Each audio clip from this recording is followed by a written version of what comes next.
Another day, another Fantasia 2025 premiere. This one's surreal and bizarre and unsettling. Let's talk about it.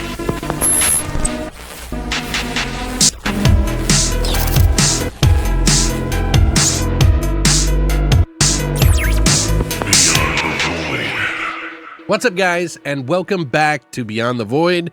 My name is Alex, and today we're going to be doing another spoiler-free review of a Fantasia 2025 film festival premiere called A Grand Mockery. And yeah, this one's actually from Australia, Queensland, Australia, and it's a very different type of art house film that was shot entirely in 8mm, I believe Super 8 in particular. It is done to kind of recreate sort of a vibe of movies that were made on these things in the past. And boy, does this get to some really strange places. Yeah. So I kind of just took a whim on this one. I wasn't really sure what to think, and I didn't know what to expect. And a lot of these I just kind of slightly brushed up on, watched the trailer. If it didn't have the trailer, I read the description and kind of went for it to see what it would be like. And this one is going to be very different for a lot of people. If you're not an art house fan and you don't like film in a lot of different aspects and you have a very one-dimensional mind to that, this is probably not going to be the movie for you, because this is definitely one for those who are looking for something outside the scope of the regular, outside the scope of the norm, so to speak. Josie's mundane life changes when mental illness drives him to Queensland's rainforest. This was shot on Super 8, and this extremely playful, dualistic shift from dark comedy to transformation alongside the actual character that you're following is something to behold. Now, this is by directors Adam C. Briggs and Sam Dixon, who worked as a team on this. They have a very unique kind of style. It starts off, and the way I looked at it is like kind of rough around the edges, and the way that they were shooting it, it's not that it's poorly shot or anything like that. They're going for a specific aesthetic. I personally, in the beginning of this movie, got sort of like a vibe over the shoulder, just experiencing this Josie character who works at a theater and is kind of bored with his life. His life is just not that fun, and he is a pretty decent guy who's going to parties and just kind of experiencing life. Kind of reminded me of the movie Slacker, which was a really popular kind of like film that had that kind of vibe about it. And that's how this movie starts off. But where it heads is something surrealistic, fever dream, art house crazy that only A Grand Mockery could make. I've personally found the aesthetic of the Super 8 film to be pretty realistic in that dreamy aspect, meaning like this is what a dream would be like if it were to go on, and it starts to get a little weirder as it goes. They do add some tricks to the film process that you would have seen in maybe a film like this back in the day, which I think adds a lot of authenticity to the film.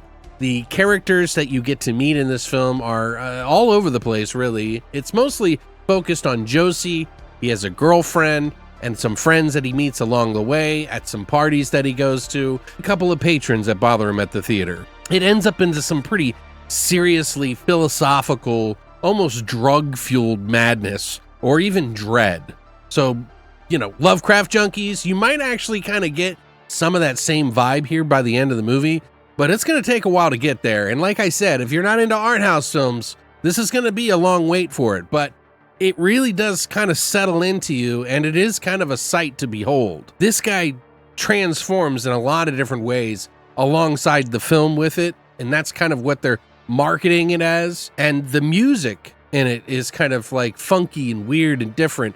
Obviously, it's from Australia, so maybe they have different music, but they are intentionally putting this in there. I even got some actual kind of folky vibes with this, which Australia is no stranger to, by the way. I wouldn't say this is going to be something for your general audience, okay? This is a very seasoned art house kind of film goer experience that really people really like to sink their teeth into and try to understand the meaning and the complexity of the character and why they're doing things. They're intentionally going through certain experiences to kind of overcome obstacles in their own personal life, failings, The people that are around them are also kind of experiencing some of this. It's just really bizarre. You know, this is definitely not a movie that's trying to reach a wide audience.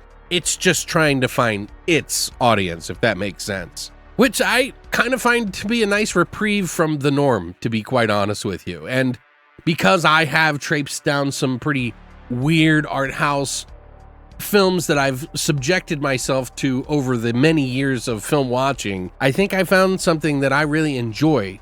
Now, it's not something I would rewatch a lot. It's just notable and somewhat memorable in that regard. An experience, really. Some of the points in the philosophical thing that's going on are a lot to tackle, and I'm not exactly 100% sure, but just the information that we get from the story and what it's about technically, and mental illness and, like, you know, just experiencing life kind of fits in there pretty well. If you're into that kind of thing, I don't know what else to really compare it to, but it's just its own kind of unique, surrealistic adventure. And by the end of the movie, you're going to be like, wow, what did I just watch? I'll never forget that. It's not anything that's like too obscene, although there is some sex stuff in it, but I would expect that from an art house film, but not in that exploitation sort of way. I would love to hear what you think about this. Have you seen films kind of like what I'm describing to you here? Is this something that's in your wheelhouse that you think would be something that you would want to watch? I mean, any other films that might fall into that category that you are thinking about, I would love to hear in the comment section down below, because,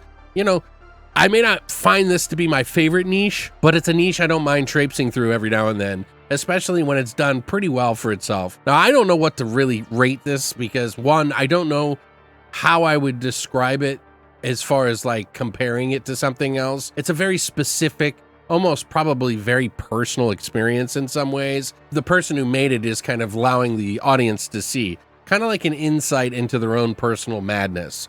So scoring wise, I don't know what to compare it to. But anyway, I hope you get the chance to check it out at some point. I'm sure it'll probably pop up somewhere on a streaming service or VOD somewhere. But congrats to everybody at the film who made this film. And of course, thank you guys for stopping by. Let me know what you think in the comment section down below. And as always, long live the void.